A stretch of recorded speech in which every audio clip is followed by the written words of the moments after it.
Então, boa noite, muito obrigado uma vez mais ao Festival pela ideia de fazer esta retrospectiva. É uma oportunidade para ver os filmes todos juntos, não é? Coisa que eu não estou a fazer, mas que tenho pena. Eu não gosto muito de falar antes dos filmes, acho que é preciso vê-los e, de qualquer modo, talvez esta programação de juntar estes dois filmes fará sentido e a vocês de julgarem do sentido que isso faz. No fundo, são dois filmes sobre o conceito da falha, digamos assim. São também as duas únicas adaptações que eu fiz até hoje de literatura ao cinema. E digamos que são filmes que não são verdadeiramente filmes, não é? Vamos dizer assim. A Falha é uma adaptação do romance do Luís Caramelo. É um filme feito um pouco, é quase um gesto de desespero, porque é um filme de 2002, numa altura em que havia o pressentimento da chegada da hegemonia da televisão, e tínhamos um pouco a ideia de que a televisão estava a filmar 24 horas com 4 canais de televisão e estava a filmar tudo o que havia no país para mostrar, e portanto isso roubou ao cinema a paisagem portuguesa e as pessoas portuguesas, matou essa paisagem de certa maneira. E isto logo a seguir é uma década que eu acho que é absolutamente fundamental no cinema português, que é a década de 90, marcada aliás por um filme que é emblemático dessa década, que é O Rio do Ouro, do Paulo Rocha. É um filme que eu considero que é uma boa expressão da felicidade que o cinema vivia nessa altura, e essa felicidade é também a felicidade das pessoas que viveram nessa década, não é? Portanto, é uma espécie de recuperação da ressaca do pós 25 de novembro. Portanto, quem viveu 74 sabem o que é que eu estou a falar, e o primeiro filme, portanto, A Falha, tem muito a ver com isso, tem muito a ver com esse tipo de esperança. É um bocadinho uma espécie de Amigos de Alex à portuguesa, digamos, mas é um filme muito inconformista com o cinema, e vocês vão dar conta disso. É um filme de homenagem a um certo tipo de arte que ainda me continua a interessar muito, que eu chamaria uma arte situacionista, não é? Portanto, designadamente um escultor chamado Gordon Matta Clark, que é o homem que partiu uma casa a meio em New Jersey, não é? O splitting, que cerrou uma casa à metade, e portanto há uma vontade no filme de despedaçar tudo. Infelizmente o Rogério Samora não conseguiu chegar a tempo, mas o filme utiliza um conjunto de atores, Rogério Samora, Rita Blanco, Alexandre Lencastre, que por razões que têm a ver com a própria vida das pessoas, vieram dar substância, carne e corpo a essa hegemonia da televisão. E eu aproveitei o romance do Luís Caramelo para os meter debaixo de uma pedra e ver o que é que eles faziam lá debaixo, não é? Basicamente. Portanto, é um filme um pouco... é um filme duro e também feito em condições de rodagem muito duras, não é? Foi um filme rodado numa pedreira em Borba, em agosto, e tive a felicidade, na rodagem do filme, de, no fundo da pedreira, ter visto chegar um jeep. Só um jeep é que conseguia descer a pedreira e subir, e no meio de preparação de um plano, ter saído do jeep o Durão Barroso e um funcionário do PSD de Vila Viçosa. Ele tinha lá ido fazer um comício, estava no princípio da sua carreira política, digamos, de líder do PSD, e eu estava evidentemente com um ar totalmente desesperado, que não podia deixar de ser, e ele perguntou-me porque é que os cineastas portugueses parecia que não gostavam do que faziam, não é? E portanto, isto tem muito a ver com o filme, como vocês irão perceber. Portanto, o segundo filme é uma curta-metragem feita em cumplicidade com a Dulce Maria Cardoso, que está aqui presente, que é um grande prazer poder vermos o filme juntos num ecrã grande, porque é a primeira vez que o filme irá passar. Há mais pessoas que trabalharam no filme que estão aqui. O Luís Mário Lopes, que escreveu o argumento que adapta o conto da Dulce. E é um filme sobre uma falha também, portanto, isto, no fundo, os dois filmes são sobre estas falhas ontológicas que estão por debaixo sempre, não é? Da superfície televisual que as coisas têm, por exemplo, num telejornal. Não é? E esta falha é uma falha real, não é? É um filme sobre o desastre de Entre os Rios, é uma queda, como sabem, queda do autocarro. E não é também um filme, é um monumento, verdadeiramente. Não é? Eu acho que é preciso ver o filme como uma tentativa de construir um memorial em filme daquele acontecimento e que utiliza a muito boa ideia da Dulce Maria Cardoso de o ter feito já literariamente. Não é? E, portanto, eu acho que é preciso ver o filme dessa maneira, não como um filme, mas como um memorial. E Dorestad é um diálogo com um monumento que existe hoje em Entre os Rios e que, de alguma maneira, tenta lembrar que é um anjo, não é? Um anjo de Portugal. Bom, enfim, tem tudo a ver. Podemos falar um bocadinho sobre isso no final. Foi uma figura inspiradora para o filme, completamente. E queria dizer, só citar uma coisa que eu hoje, por acaso, li numa entrevista, estive a ver uma entrevista que tinha dado a propósito da falha, não é? E há nessa entrevista uma coisa que eu, a certa altura, digo, que hoje seria incapaz de me lembrar de dizer, mas que faz algum sentido e eu achei que estava certa, não é? Ainda hoje acho que está certa. Que é a ideia de que a falha está à nossa espera. Há sempre uma falha qualquer à nossa espera. E, portanto, de alguma maneira, este filme, A Falha, está à espera das pessoas, não é? Portanto, e vamos lá chegar de uma maneira ou de outra, não é? Bom, uma boa projeção, muito obrigado por terem vindo e pronto, espero que corra tudo bem. Obrigado. Esta falha é muito maior. E visto agora, não sei, quando já filmaste o filme há algum tempo e o conto da Dulce também já tem alguns anos, até depois daquilo que aconteceu este verão em Portugal, tem uma força ainda muito maior. Pois, quer dizer, para mim é sempre muito perturbante ver este filme. Foi muito complicado fazê-lo, não é? Por todas as razões. Primeiro tentámos filmar em Castelo de Paiva e as pessoas que primeiro tinham aceitado fazer, portanto, depois acabaram por não aceitar, portanto, o filme teve que ser filmado na zona de Mafra. Foi um filme muito difícil, não é? Muito difícil.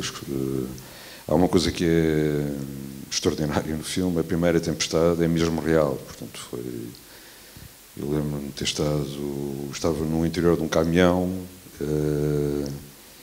e estavam pessoas cá fora a dirigir um bocado, bom, e a centralização que eu vi, eu estava dentro do caminhão e eu estava do lado de fora e estava quase afogado com a chuva, não é? Portanto, houve uma espécie de repescagem, digamos assim, da noite, que ter sido a noite do acidente. Portanto, foi um filme,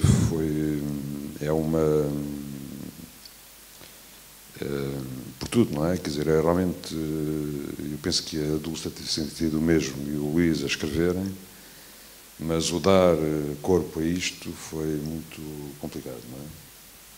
É claro que, por exemplo, o Ricardo, a voz, o monólogo, ele foi gravado na noite em que nós filmamos, portanto, e foi gravado como um monólogo de referência para eu depois dobrar em estúdio, em condições, e nenhuma dobragem foi tão boa como aquilo que é, digamos, o direto, não é? Quer dizer, era uma coisa completamente... As pessoas tinham a ideia que havia um lado fantasmático, não é? Na reencenação deste acidente. Pronto, quer dizer, é um filme... é um bocadinho difícil falar assim um bocadinho a seco, não é? Bom, há muitas ideias do conto da Dulce, o argumento do Luís, a minha visão. Eu, como trabalhei no sítio, não é? Para mim a questão do monumento que lá está era uma questão importante, porque aquilo é incontornável, não é? Ou era filmar aquilo ou não filmar.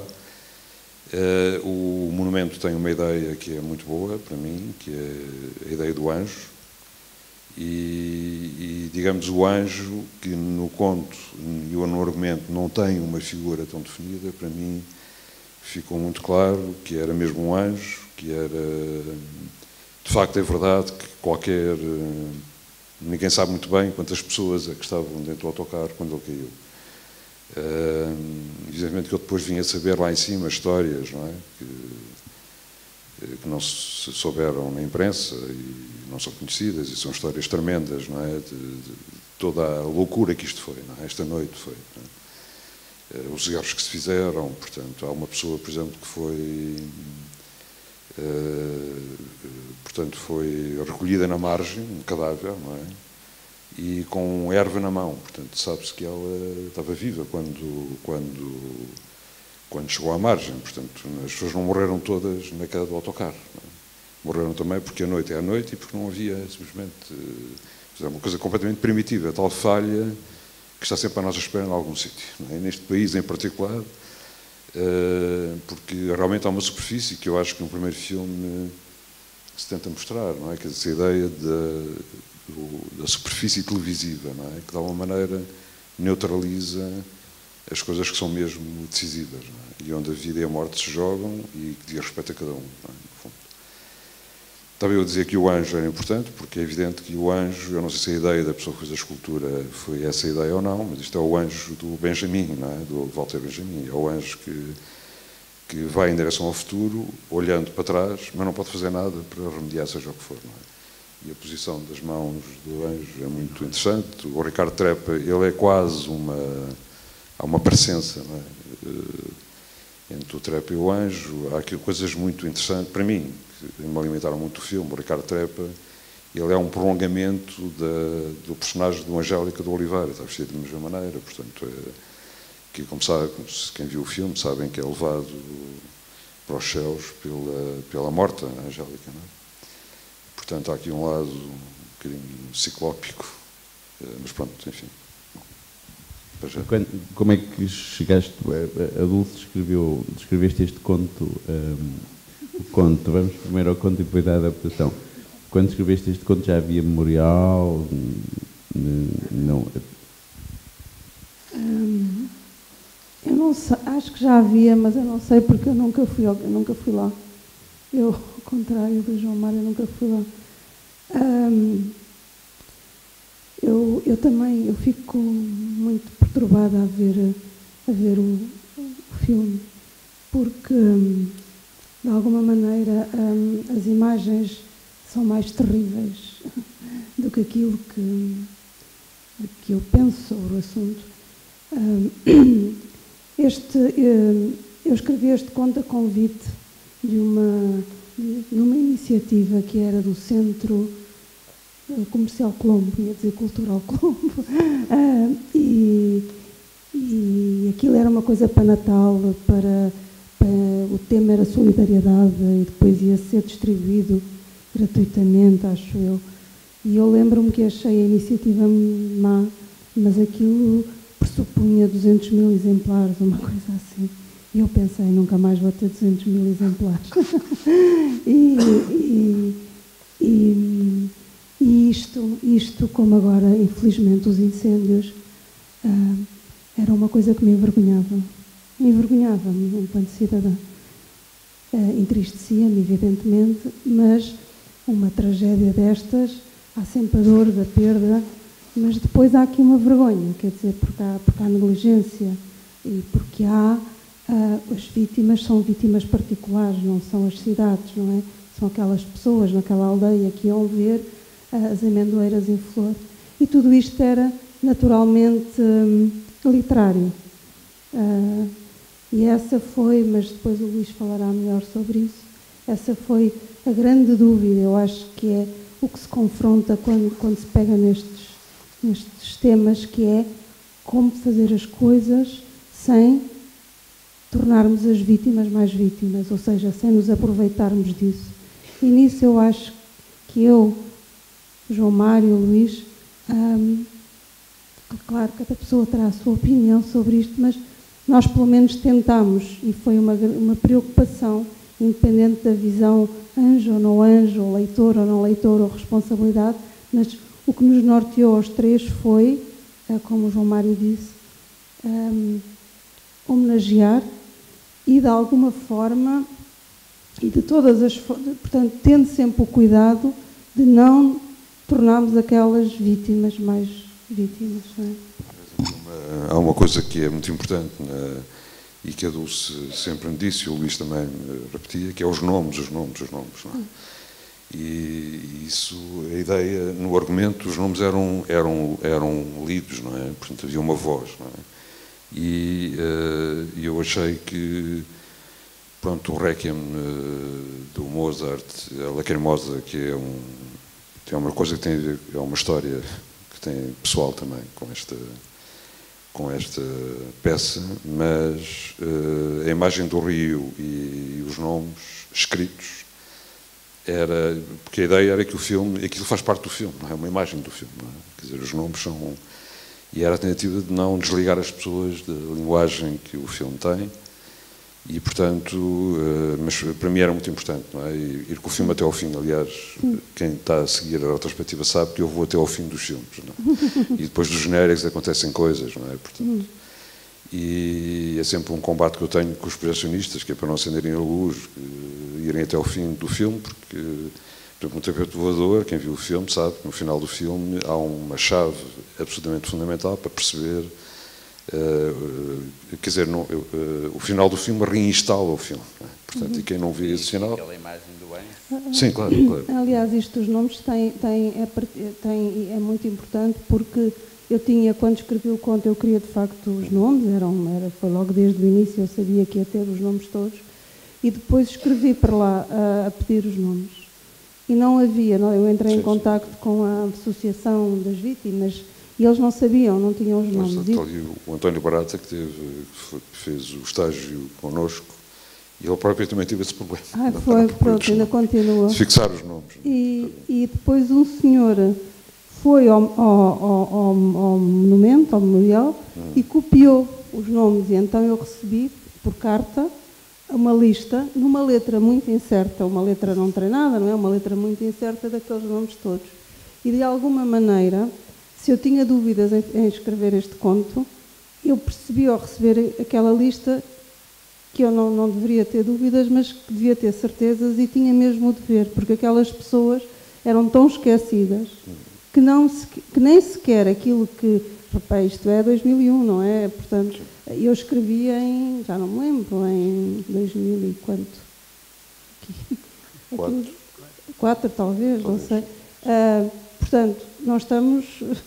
E eles o que simplesmente poderia haver um computador e os nomes não tinham. E, portanto, aquilo ainda foi passado, e eu tenho esse papel. E isto quer dizer muito acerca do que acontece àquelas pessoas, não é? Que não é só na falha, como diz. Evidentemente há sempre uma falha à nossa espera, é verdade. Mas agora, quando podemos imputar essa falha a alguém, a quem nos devia proteger, sim, claro, e a quem é pago para nos proteger, é mais... Mas neste caso nem sequer é propriamente uma questão de negligência, quando se escavam as areias de um rio e sabe-se que uma tragédia estará iminente, não é propriamente o esquecer-se de uma coisa. É um homicídio, não é? É um homicídio que não é dirigido a ninguém especificamente, o que é mais terrível ainda. É um genocídio. Aquilo podiam ter morrido 50 pessoas ou 300, não é? Quer dizer, não é? Portanto, tudo isto aconteceu em situações muito particulares, não é?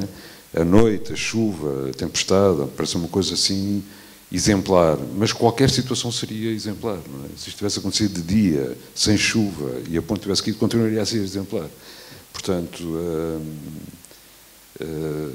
é isso. Acho que o filme é necessário para combater também esse lado que é, eu sou um inimigo absolutamente total e cada vez mais da informação, não é? Quando o Godard diz que a informação é pornografia, é mesmo isso, não é? Quer dizer, não há nada melhor, não é, para compreender o que é a informação do que essa frase tão pequenina e tão rica, não é? Portanto, é a pornografia. Porque a informação é aquilo que impede a comunicação, não é? E, portanto, Isto, quer dizer, o acontecimento no telejornal passou 200 vezes, não é? E Pois foi era sempre isso que eu ia escutado, dizer. foi sempre escutado. E, Aquele portanto, ele nunca foi aberto, não é? Aquilo que eu encontrei no conto da Dulce e no argumento do Luís foi a vontade de reabrir as coisas e não as fechar mais. Portanto, isto é a ideia da falha mesmo, não é? Aquela ferida que não é possível cicatrizar, não é? Portanto, fica sempre... E o filme, de alguma maneira, quer dar essa ideia de qualquer coisa que ficou aberta para sempre, não é? E impedir que isso seja... Porque há pessoas hoje na freguesia da Raiva, não é? Porque a aldeia, por acaso tem esse nome incrível, não é? Foi a aldeia mais duramente atingida por este acidente, onde morreram famílias inteiras, não é? Aliás, vê-se pelos nomes, não é? Que há, por exemplo, os Bernardos, não é? Foi praticamente toda a gente da família. Há pessoas que nunca mais se libertarão disto, não é?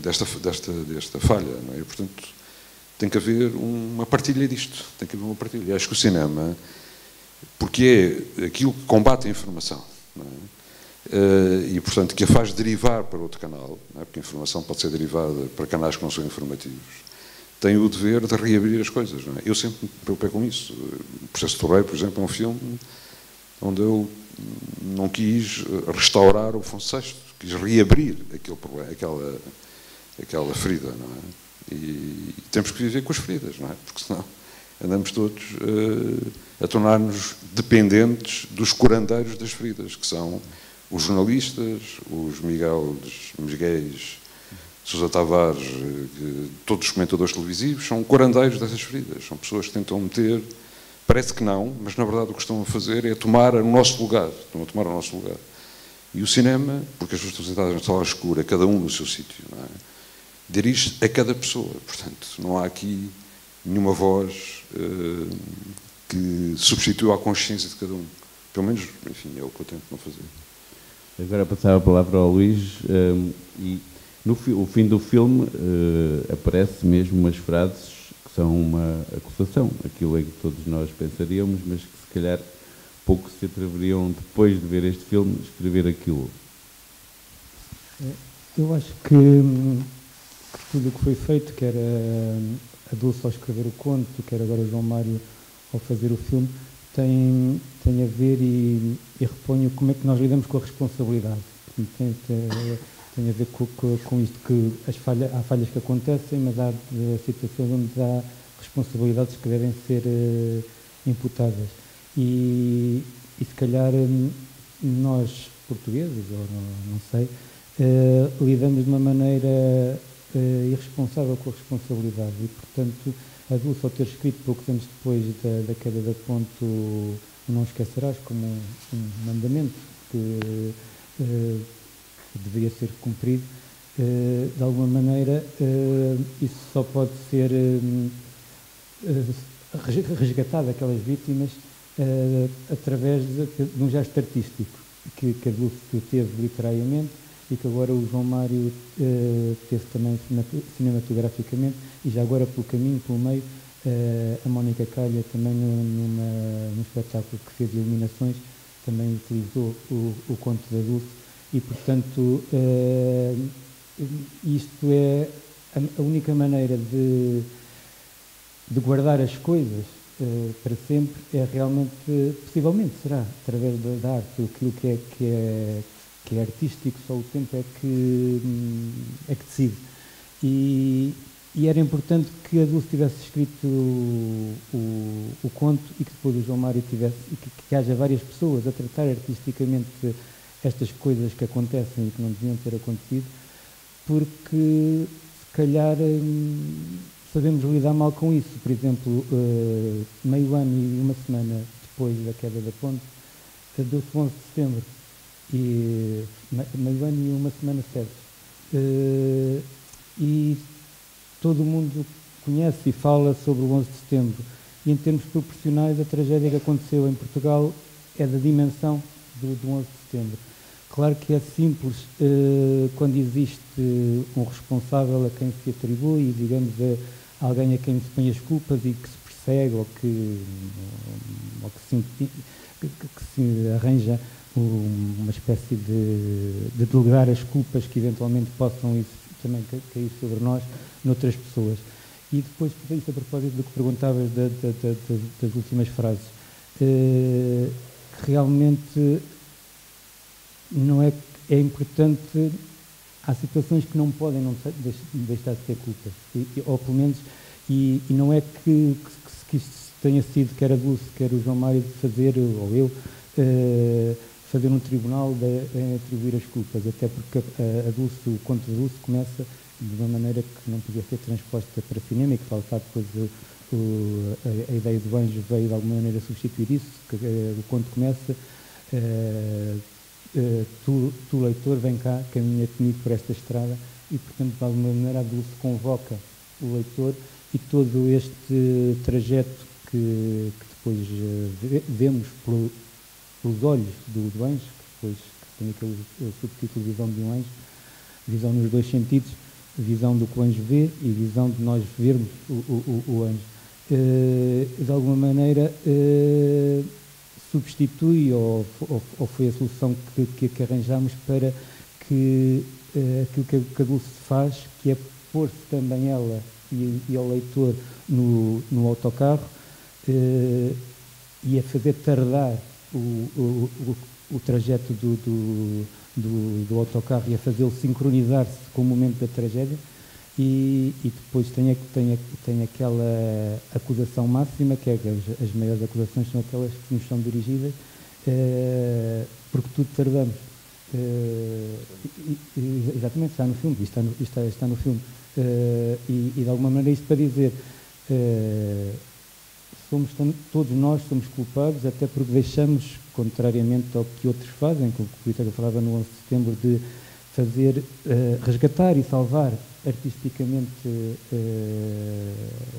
as vítimas, e muitas vezes esquecemos-las, e portanto por isso é que desafiei a Dulce a que não esquecerás, se tivesse esta outra vida, que eu tenho muitas mais, e que será assim que resgataremos, e a importância dos nomes, lá está, era importante que a ideia é não deixar morrer aquelas pessoas que a televisão e a informação, como diz o João Mário, e o Godard, que as matou tantas vezes, não é?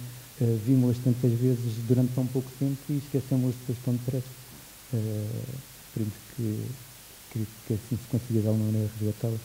Acrescentava uma coisa que o Luís estava a dizer, a propósito da arte. Eu acho que é mais do que, melhor, não é mais do que a arte, é qualquer coisa que é intrínseca à arte, e que é a grande esperança de que as coisas poderão sempre ser reabertas em algum ponto.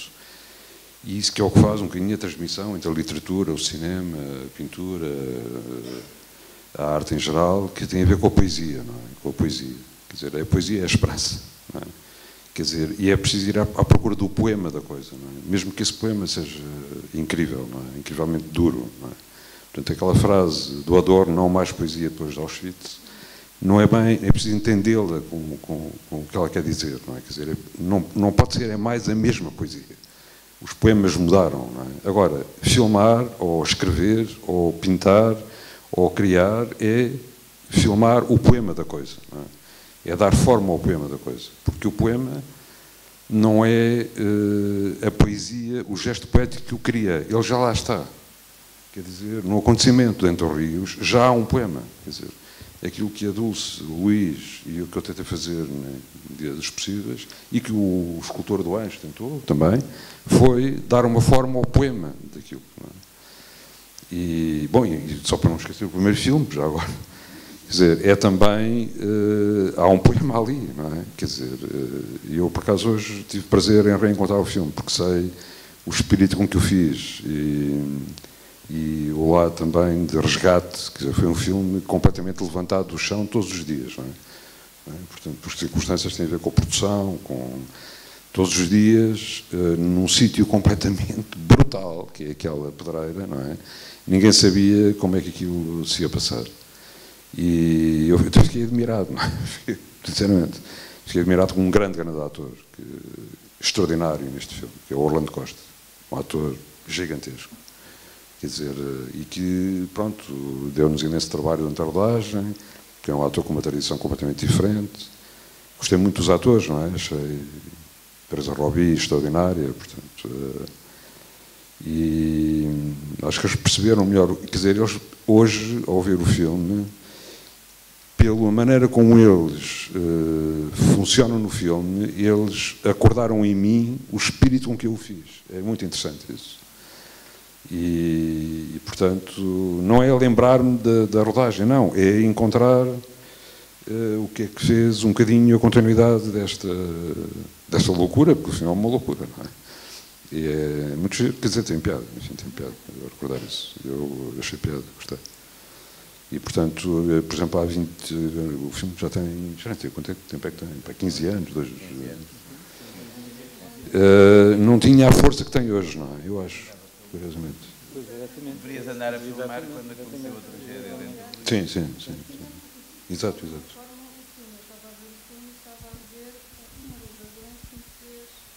A escrever o conto, que é de facto a importância da televisão, ou seja, não tivesse havido na altura da queda da ponte aqueles canais, eu já não sei exatamente qual era o canal por cabo que estava a começar, se era a SIC Notícias, mas era um canal que começou, e eu lembro-me que eu via as imagens repetidas, as imagens eram repetidas e mais as perguntas que eram feitas. Aliás, eu devo dizer que as frases, a maior parte das frases que estão no conto foram retiradas de testemunhos das pessoas e da imprensa. Ou seja, eu quando ia ouvindo, ia apontando, e portanto as referências à manta, à lã, à merenda, às fotografias, à casa por pintar, eram coisas que as pessoas diziam. A minha mãe morreu e queria pintar a casa este ano. Portanto, eu fui retendo aquelas frases a pensar o que é que se pode fazer com isto. Quer dizer, já que eu estou de uma maneira tão terrível a devassar isto, eu não devia estar a ver isto, eu não devia saber isto. Isto não me diz respeito. Então, se eu estou aqui em frente a este ecrã e estou a participar disto, estou a ser cúmplice disto, como é que eu saio disto? E pronto, e também foi por causa disso. E depois a ver o filme, o primeiro, que também gostei, eu tinha ouvido isto na altura e também é verdade que não lhe tinha dado a importância nesse sentido que agora, porque também não sabíamos onde é que íamos chegar. A verdade é essa. Há um lado realmente situacionista no filme, uma vontade de arrebentar com tudo, não é? Que parecia um bocadinho fora do tempo, mas na verdade não é. Fora do tempo, mas até adiantado no tempo. Claro. Não, mas quer dizer, por exemplo, eu acho que o cinema tem um bocadinho se as pessoas não se distraírem, não é? E, portanto, filmarem o que deve ser filmado, tem essa coisa de pronunciar. Isso é o grande problema do Krakauer, não é? Portanto, o Krakauer, que é um grande sociólogo alemão, escreveu um livro muito importante chamado De Caligari e Hitler, não é? E o livro é escrito nos anos 50 e é um rebate de consciência do Krakauer, que era um sociólogo, não ter sabido olhar para os filmes alemães dos anos 10, final dos anos 10, anos 20, onde já estava tudo. Quer dizer, no fundo já estava tudo. E realmente esse livro é um rebate de consciência de uma pessoa que não conseguiu fazer aquilo que se pediria dela, que era dar uma forma política àquilo que já estava inscrito no cinema. Portanto, acho que o cinema tem esse lado um bocadinho... Porquê? Porque os filmes são muito pensados, portanto, são muito... Há um trabalho, não é, de meditação, porque há dinheiro envolvido, e, portanto, há um trabalho de meditação, que a pessoa, quando filma, tem mesmo que filmar aquilo, e, portanto, isso acaba por inscrever dentro do filme, automaticamente, uma espécie de qualquer coisa que ainda não está na altura, não é? Mas que vai acontecer. E é o caso, por exemplo, do Duas Mulheres contra mim, que é um filme que antecipa totalmente, não é? Quer dizer, aquilo que vai chegar. Quer dizer, é um filme totalmente...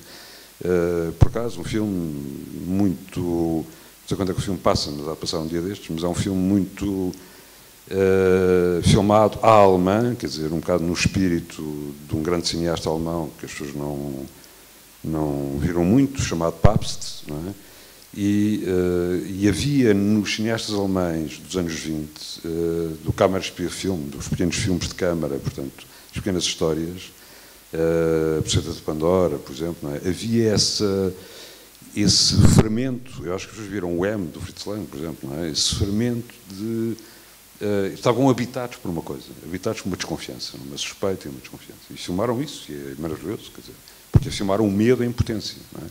Ele ainda não se realizou, mas já está em impotência. Não é? Se me permitem, também queria acrescentar uma outra coisa.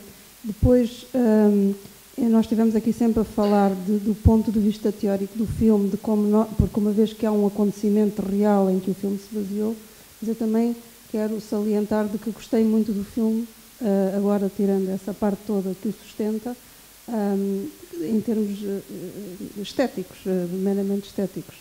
E acho, a primeira vez que eu vi o filme, ele, claro, ganha com um ecrã grande, mas logo quando eu o vi em pequenino, o ambiente do autocarro, disse isso logo ao João Mário, acho acima de tudo aqueles planos quando sai para as amendoeiras ou assim, que são a respiração certa do filme para sair aquele negrume e nisso sinto muito privilegiada de ter o João Mário a trabalhar e agradeço ao Luís que de facto pega. Eu escrevo e tenho uma relação com o que eu escrevo muito estranha, que é a partir do momento em que escrevo eu não gosto de voltar, não gosto. E, portanto, tem sido o Luís a pegar nas minhas coisas e a tratá-las, e eu sinto um enorme privilégio nisso. Também trabalhaste a trabalhar no argumento? Sim, mas só rebocada pelo Luís. E bastante rebocada. Nós estamos envolvidos outra vez numa cena destas, não é? Porque, sim. Agora estou muito contente com isso e com muita expectativa. Aí será a partir do primeiro romance, que não é sobre o primeiro romance, que é Campo de Sangue. Espero que corra tão bem como esta. Sim, mas quer dizer, há uma coisa que eu gosto muito posso falar no imaginário, mas há uma coisa que me aproxima muito da Dulce, e acho que é também uma aproximação que o Luís também fará, que é uma espécie de geometria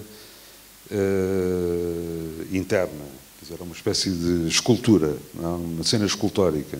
E eu, quer dizer, acho que a escultura é a mais difícil das artes, não é? E é porque... Portanto, a pessoa tem que... Quer dizer, o que é... A escultura não é estátua, não é? A escultura, é isso aqui é interessante, não é? A escultura já é a relação que há entre o escultor e o bloco de mármore. Isso já é a escultura, não é? E, portanto, e isso é muito interessante no Campo de Sangue, não é? No romance e no argumento, que é essa vontade de dar forma a essa escultura que tem no romance uma forma literária e que no filme... terá outra, não é? Como acontece neste caso. Mas eu aproximo-me muito essa percepção de uma cena quase lúdica, não é? Um desafio quase lúdico. E já agora uma curiosidade. Porquê que, quer no primeiro filme, quer agora neste, trabalhas com os próprios autores dos livros de partes? Eu tenho muito pouca experiência. Eu, na verdade, eu só fiz A Falha, com o Luís Caramelo, mas eu perverti muitíssimo o romance do Luís Caramelo, muitíssimo. Foi de uma violência, já nem me lembro, que é que... Há muita coisa que não está no filme e não está no livro, não é? E, quer dizer, na verdade, eu continuo a dizer, para mim, a lógica das adaptações ao cinema, da literatura, não são adaptações da escrita, são adaptações da leitura, não é? E nós temos o maior adaptador, um dos maiores adaptadores de cinema, da história do cinema, é português, chama-se Manuel de Oliveira. Portanto, o Manuel de Oliveira, que era um leitor, e eu também sou um leitor, eu acho que a literatura é muitíssimo mais interessante que o cinema, portanto, quer dizer, infinitamente, e que é muito mais fácil de ser um bom cineasta do que um bom escritor, por essa razão mesmo, não é? Porque a literatura é um campo que não tem limites, não é? E o Oliveira era um grande leitor, e ele sempre filmou as leituras que fazia. Eu agora, por maldade, posso contar a história, não é? Por maldade, vou contar uma história do Oliveira em relação à Agostina. Não é?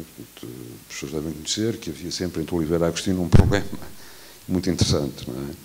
E o Oliveira, uma vez, numa cerimónia de entrega de um prémio na Embaixada de Itália à Agostina, na brincadeira, porque estavam a brincar um com o outro, não é?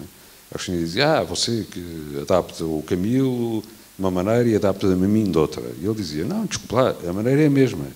É que eu leio o Camilo, faço assim ao livro e não cai nada. Leio assim, faço assim ao livro e só filmo o que fica na mão. Portanto, e isso é muito interessante, porque é realmente a autoria da leitura. O ler é também, de alguma maneira, se a pessoa tiver uma sensibilidade de autor, e isso não é uma coisa, nem toda a gente tem isso, não é? Eu acho que as pessoas podem... Pronto, ser um autor não é uma coisa que nasce com as pessoas. Quer dizer, é preciso cuidar do princípio da autoria que nós todos temos quando nascemos. Não é? Mas, portanto, há pessoas que vão para um lado e outras para o outro. Mas, quando se é autor é esse autor de toda a maneira. Não é? Quando se lê, quando se fuma, quando se pensa, quando... Não é? E, portanto, o Oliveira, eu acho que sempre leu como autor. Não é? Eu lembro, ele fazia aquilo, era uma medicina que ele fazia, portanto, ele lia 1h30 por noite, portanto, jantava, dava um passeio, ele lia 1h30. Era uma coisa quase psicanalítica, muito bem, impecável, impecável. E, portanto, já não sei porque estou a dizer isto, mas eu não tenho grande experiência de adaptação. Sei que, e acho que a coisa do Oliveira é muito cruel, não é? A coisa da Espanha é mesmo feita para brincar. Mas, na verdade, nós não podemos meter dentro de um filme um livro todo. E muitas vezes não metemos, deitamos fora grande parte do livro para conseguir meter mais dele. Não é? Estou a entender? Porque a equivalência entre o cinema e a literatura, muitas vezes, não é pelo lado do respeito, que, por exemplo, no caso do Amor de Perdição, que é uma extraordinária adaptação do Camilo, não é? Do Oliveira, é uma coisa, um monumento, se for preciso explicar como é que se adapta, é aquilo. Aquilo é uma operação, estado de graça total, não é? Quer dizer, 16 minutos, não é? Portanto, uma pequena câmara, é uma música do João Paes, aqueles decors, aqueles atores, e o texto do Camilo. É uma coisa maravilhosa, não é? E é um filme de 4 horas, não é? Uma coisa, e é uma lição absoluta, não é? E, portanto, há uma ética, de facto, é uma ética. Mas a ética não é bem aquela coisa do respeito. É procurar fazer a curadoria do livro. Fazer a curadoria cinematográfica do livro, tal como no filme, Não Esquecerás, se faz a curadoria dos mortos. Não é? No fundo, o que se está a fazer no filme é uma curadoria dos mortos. Não é? É curar os mortos. Não é? Também merece. Não é? Se calhar são os primeiros a merecer. Eu fiquei só com uma dúvida. Na interpretação do primeiro filme, o militar parece ter uma história de guerra, mas isso não é compatível com alguém que está a acabar o secundário em 1962. Desculpa, é só esta pergunta, não sei se estou a pensar bem ou mal. Não. Porque parece que ele esteve no ultramar, mas não é o caso. Pois não...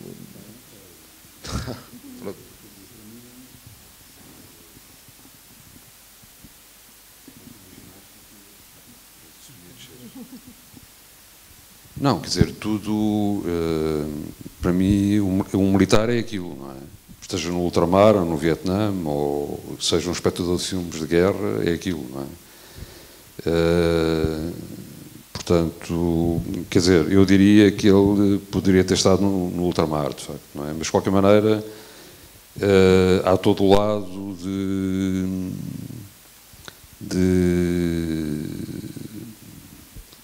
do culto, não é? Daquilo que se acha que é ser militar, não é? E, portanto, eu conheci militares destes que não estiveram no ultramar, não é? Aliás, quando aqueles que não estiveram até são piores que aqueles que estiveram, não é? E, portanto, porque, na verdade, herdaram toda essa lógica, sobretudo a primeira geração a seguir à descolonização, não é? Que ainda continua, de resto, um bocado.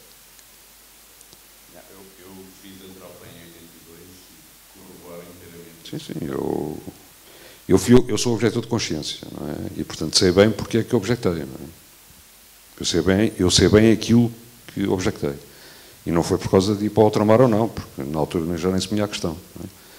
Portanto, é um pouco este imaginário e esta forma de...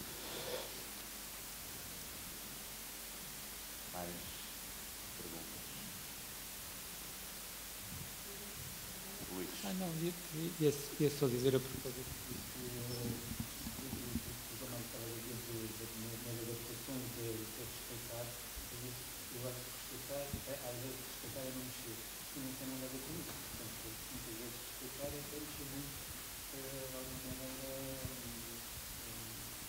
num outro formato, mostrar aquilo de uma melhor forma que já foi É aquela coisa que, portanto, temos que libertar o poema da forma em que ele é representado, não é? Para tentar extrair quer dizer, o seu centro. E esse centro é circulável, pode ser posto a circular entre artes completamente diferentes e até em práticas, não é? Entre práticas diferentes, que não têm que ser artísticas até. Sim, eu estou a dizer isso por causa do novo projeto em que estamos envolvidos, os três. Eu lembro-me da primeira vez que mostramos a proposta de adaptação, algumas pessoas achavam que era ultra desrespeitoso para com a Dulce ou para com o romance da Dulce, quando é exatamente o contrário. Claro.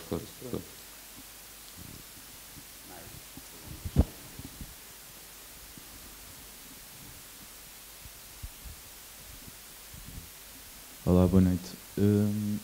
Quanto ao primeiro filme, também acho que foi, não sei, foi um problema de interpretação talvez. Quanto à última sequência do primeiro filme, em que há uma rodagem no meio da floresta, queria saber talvez qual é que é a ligação com o resto do filme. Isto, pronto, é o meu ponto de vista. E queria saber também em relação ao primeiro filme, o porquê de também ter um lado cómico, e porque é que isso foi uma opção, ou como é que nasceu essa opção, visto que o filme também é um drama e tem uma grande tragédia envolvida, o porquê também ter um lado cómico, que para mim pareceu-me bem.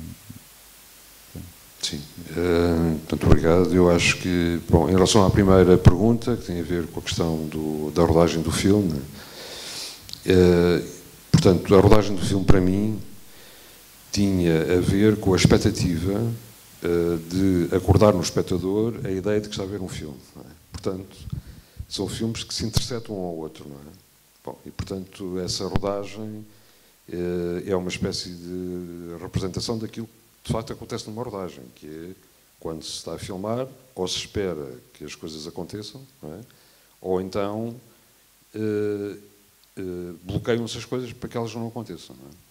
Eu costumo dizer, enfim, quando dou aulas, que há uma frase do Truffaut que eu gosto muito, não é? Que é quando ele diz: nos meus filmes toda a gente pode passar de bicicleta. Não é?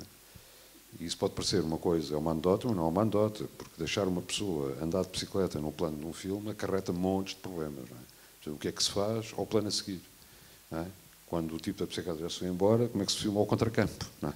É preciso arranjar outra bicicleta. E, portanto, a questão, essa relação entre a vida e o cinema foi aquilo que eu procurei reconstituir naquele momento, que este é um filme sobre a falsidade. Não é? É um filme onde as imagens ocultam as verdades são ocultadas pelas imagens, quer dizer, há todo um lado da ricochete e de reflexos que, desde a primeira sequência do filme, é muito marcante, não é? Portanto, os vidros que estão sobreimpressos, sobrepostos às pessoas. Portanto, as pessoas de trás dos vidros não são a mesma coisa. Eu, por exemplo, hoje fiquei surpreendido, não me lembrava do princípio do filme, surpreendido com o plano da televisão no interior da casa, o primeiro plano do filme. E com os vidros. Muito bom. Sim. Não, o plano da televisão, onde elas saem do tribunal, aquilo está muito bem, não é? Impecável, impecável. Achei aquilo... Sou. E o Carmelo é o realizador do documentário. Portanto, e é impecável o plano e no fundo é a mesma lógica do plano da Alexandra. Quando a Alexandra é entrevistada e a câmara vai até ao monitor e, no fundo, esse jogo é o jogo que é reconstituído no final do filme, que, aliás, é o princípio do filme. Não é? Quer dizer, o filme há todo o lado... E era preciso preparar não é bem uma surpresa, mas era preciso preparar esse desconforto criado pelo tempo. Não é?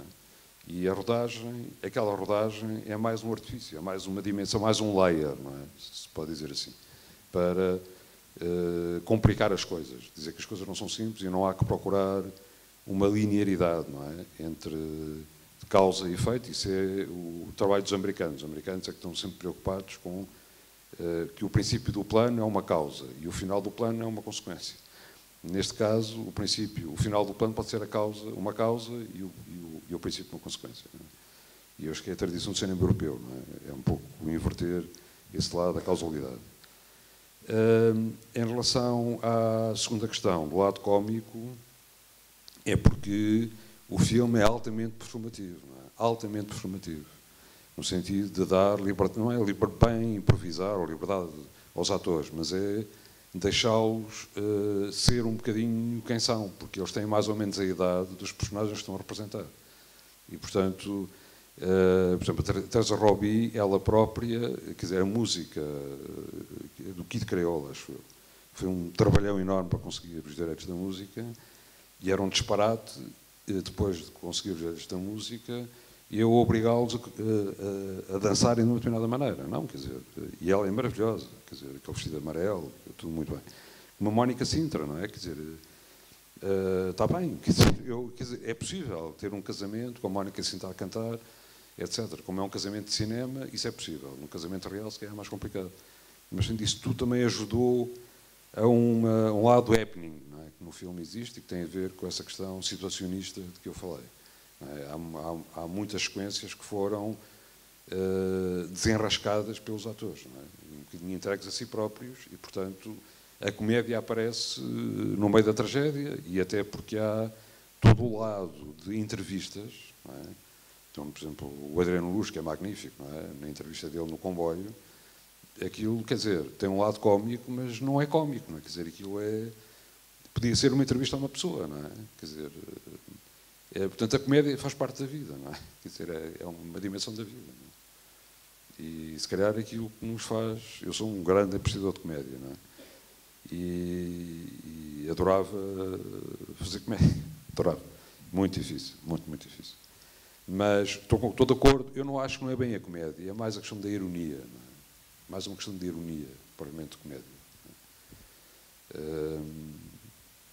E acho que as pessoas se sentiram bem, não é? Eu acho que há atores que estão mais dentro e outros menos, não é? Mas há pessoas que, por exemplo, os piores atores, pode dizer-se piores, entre aspas, não é? Por exemplo, como o Orlando Costa, é brilhante no filme, porque ele não está preocupado, ele estava, quer dizer, muitas vezes muito alcoolizado em todas as cenas, todos os planos, e não sei o quê. Portanto, mas ele tem ali um lado, eu fui obrigado a ir atrás dele. Não é? E isso é bonito. Há um plano, aliás, uma sequência que diz muito, para mim, ontologicamente, daquilo que o filme é. É a sequência do Henrique Viana, que é um ator que eu sempre filmei, uma figura da morte nos meus filmes, do Henrique Viana e do Orlando Costa, à beira do precipício da pedreira. E eles já fazem aquilo bem, e o Orlando Costa não estava muito lúcido na altura. Mas, como é que ela se chama? Maria José, portanto, faz de mulher do Orlando Costa, que faz aquele caminho à noite, de saltos altos, é brutal, brutal. E o plano é uma homenagem, a maneira como o plano é filmado é uma homenagem à determinação que ela teve de fazer aquele plano na beira da pedreira. E, portanto, isto, não sei se eu respondo um bocadinho à sua questão, mas tem a ver com este lado performativo e de uma certa aliança com os atores, não é? E de tornarmos a coisa o mais divertida possível para toda a gente. Sem comprometer a verosimilhança, não é? Porque para mim isso era... Não, mas o filme é ao mesmo tempo um retrato do Portugal daquela altura e do Portugal que estava para vir ainda. Sim, sim, mas eu gosto, por exemplo, eu gosto das cenas dos miúdos, não é? Aquilo é muito... Aquilo como lembro, não é? Muito... Aquelas viagens nacionalistas, não é? É muito aquilo, não é? Muito aquilo. Foi muito aquilo. Não sei se é ainda. Não, para a Espanha e para... Não é? Mas, quer dizer, era muito assim, não é? Muito assim. Eu lembro, a minha viagem nacionalista, já agora, foi no PREC, não é? E, portanto, nós fomos ao Cavaquistão, portanto, o que era depois do Cavaquistão. Viseu, e era terrível, ataques às sedes do PC, portanto, foi uma coisa absolutamente fantástica, essas viagens nacionalistas. E, digamos que no filme é uma homenagem à minha viagem nacionalista. Mas o ambiente era muito isto, muito isto.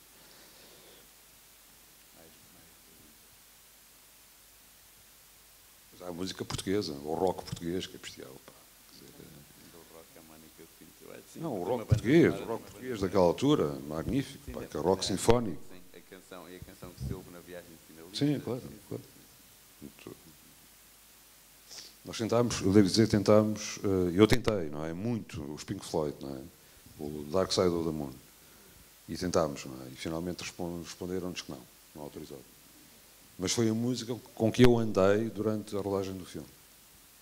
Ouvi aquilo Eram triplos constantes. E nós chegámos a montar, antes de vir a resposta, uma maquete com a música dos Pink Floyd. Portanto, depois, infelizmente, a coisa não pôde ir para a frente. Mas eu já vi este filme com os Pink Floyd. Por exemplo, a cena da estalagem, do encontro com a Filipa, é o primeiro beijo que ela deu na vida. Não é? É por isso que ele dura tanto tempo. O Afonso? Sim, exato. É o primeiro beijo que ela deu. É brutal, foi brutal. Por isso é que ele dura tanto tempo. É uma homenagem. Pronto, e imortalizar esse momento. Muito bem. Bem, se calhar então ficamos aqui. Obrigado. Muito obrigado. Muito obrigado.